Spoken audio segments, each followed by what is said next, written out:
ብሩኬ ማርያምን በጣም ነበረ የምወድ። አሁን ግን ከእጅ እጅ አልፈ ካልሲ ካልሲ ልትል ነው ይብላለች አንዷ ኮሜንት በጣም ያሳቀኝና፣ እውነት ለመናገር ዛሬ ብሩኬ ከምር ነው ምላችሁ ቤተሰቦቼ በጣም ነው የተጃጃለው ማለት ነው። ከመግቢያው ጀምሮ የሚናገራቸው ንግግሮች እኔ እኮ 22 ዓመቴ ነው ተቃጠልኩኝ እኮ ሴቶች እኮ እንደ እንቁላል እናያዛችሁ መከራ ሲለቋችሁ መከራ እያለ ዛሬማ ብሩኬ የሌለ ነው ንግግሩ ልዛው ምናምን ዛሬ ጠፈት ብሏል። እውነቷ ነው ልጅቷ። ብሩኬ ከእጅ እጅ አልፎ አሁን ካልሲ ካልሲ ሊል ነው በጣም ወደው ነበር ብላለች። እና የዛሬ የብሩኬ ሁኔታ ማለት ነው ማናት አለ አንድ ሴት ደግሞ ይዞ መጥቶ ነበር። ያው በነገራችን ላይ ቅመሞች እያትናደዱ የእውነቴን ነው አትናደዱ። በእርግጥ ያው ብሩኬ አሁን ላይ ሳየው አብሪሽ ነው ትዝ ያለኝ ማለት ነው። አብሪሽን ሊተካ ነው እውነት። ብሩኬ ብዙ ተመልካች ይወዳል ያከብራል። ግን ተመልካችንም ማክበር አንዳንዴ የተመልካችንም እንትን መጠበቅ ጥሩ ነው።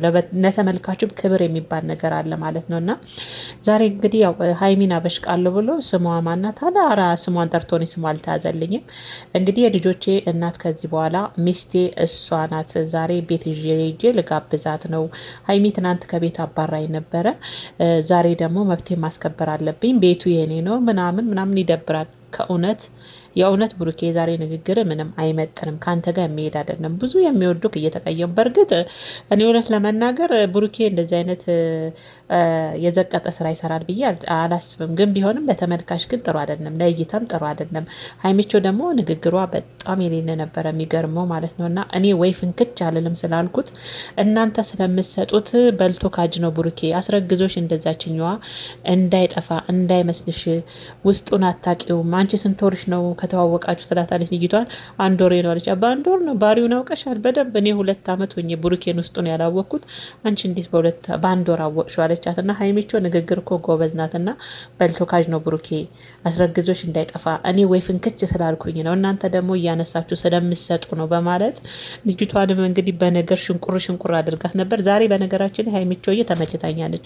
ንዴት የለ ምን የለ ፈታ ብላ ነበር ስታናገራቸው የነበረው። እና በነገራችን ላይ የነገር ግን ተጠራጠርኩኝ ቤተሰቦች። ድራማ ይሁን እንዴ ፌክ ይሁን እንዴ ብያሰብኩ። የውሸት ማለት ነው። ቁም ነገር ነው ብላሽ ውሸት ነው እንጂ ብሩኬ በፍጹም እንደዚህ አይነት ነገር አያደርግም። ግን ቢሆንም አንዳንዴ ቪዲዮ ብላችሁ ይዛችሁ ስትመጡ ተመልካችንም እናንተ ወዶና ፈቅዶ የሚመለከታችሁንም ቤተሰብ የሚያስተምር የሚያዝናና መሆን አለበት እንጂ አንዷ ስትሄድ አንዷን በንጋታው ልክ አብርሽን ይመስል አንዷን ይዞ አንጠልጥሎ የሚመጣበት ተመልካችን ክብር የማይሰጥ ቪዲዮ መለቀቅ የለበትም ብዬ ነው ማስበው። የእውነት እኔ እስከዛሬ ሳርቅ ብሩኬ ለሴት ልጅ ምን ያህል ክብር እንዳለው ነው ማውቀው። ምክንያቱም እናቱን በጣም ነው የሚወዳት፣ እናቱን በጣም ነው የሚያከብራት። ሁሌም ሲናገር እሰማለሁ። እናትም አባትም ሆነ ያሳደገችና ብሎ ለእናቱ የሚሰጠው ቦታ በጣም ይገርመኛልና እናቱን የሚወድና እናቱን ቤተሰቡን የሚያከብር ወንድ ሴትን ልጅ አይበድልም በነገራችን ላይ ማለት ነውና ተጠራጠርኩኝ። ይሄ ነገር ድራማ ነው እንዴ ከመጀመሪያውን ብዬ አሰብኩኝ። አንደኛ ለምን ተጠራጠርሽ ብትሉኝ ለልዩ ናት። እዩ ቻናል ተከፍቶላታል። ብሩኬም ሼር ያደርግላታል። አስባችሁታል?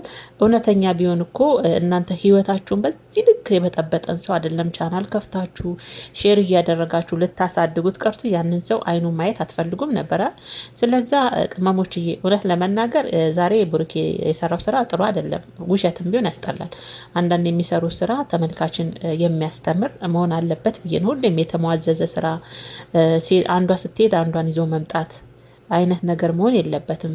እዚህ ሚዲያ ላይ ብዙ ተከታይ ነው ያላቸው አይደል? ብዙ እውቅና አላቸው፣ ብዙ ሰው ያውቃቸዋል። ስለዚህ የሚወዳቸውን የሚያከብራቸውን ህዝብ የሚያስተምር ወጣቱን የሚያስተምር ነገር መሆን አለበት እንጂ ትናንትና 2 ዓመት አብሯት የቆየው ጓደኛ ጋር መሀል ያለ መግባባት ተፈጠረና ወዲያው ደግሞ ሌላ ሴት ልክ እንደ አብርሽ አይነት ድራማ ትጫወት። ብሩኬ አያምርብም፣ ከእውነት አያምርብም። እንዴ እኔ ራሱ ዛሬ ከእውነት እያልኩ ነው ከምር አያምርብን ብሩኬና። በዚህ አጋጣሚ እንግዲህ ያው የሀይሚና የብሩኬ ፎቶ ቤት ውስጥ እንግዲህ አይቼ ነበር በደንብ አድርጌ እስካሁን እንደተሰቀለ ነው። እና ይሄ ነገር ቅመሞች እያትናደዱ በቃ ያለው አማራጭ ፈታ ብላችሁ በእርግጥ እስከምታዩ ድረስ የሚያስተምር ነገር ቢሆን ጥሩ ነው።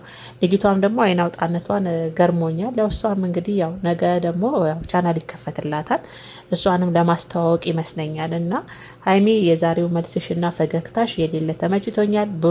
ብሩኬ ግን ማለት ነው የእውነት ተመልካች በጣም እያዘነብህ ነው። እንዲህ ብሩኬ ጅጅ አልከን ማርያምን የምንወድናል ልንጠላ ነው እያሉ ነውና ብሩኬ ለማንዱ እንደው ለስራም ለዩቱቡም ስራ ቢሆን እንደው የሚያስተምር ነገር ይብቃችሁ። እያሉ ነው። በዚህ አጋጣሚ ሀይሚቾ ስላየንሽ ደስ ብሎናል፣ ስለመጣሽም ደስ ብሎናል ማለት ነው። እኔ ግን ያው ከምር ነው ብዬ ለማሰብ አሁን ላይ ከብደኛል። የእውነት ቤተሰቦችና ቅመሞች እያትበሳጩ በቃ ዝም ብላችሁ ፈታ ብላችሁ ይሁን። ነገ እነሱ አንድ ላይ ይመጣሉ ብዬ ነው ማስበው። ሀይሚቾ ግን እንወድሻለን የኔ ቆንጆ ኑሪልን እያሉሽ ነው ቅመሙ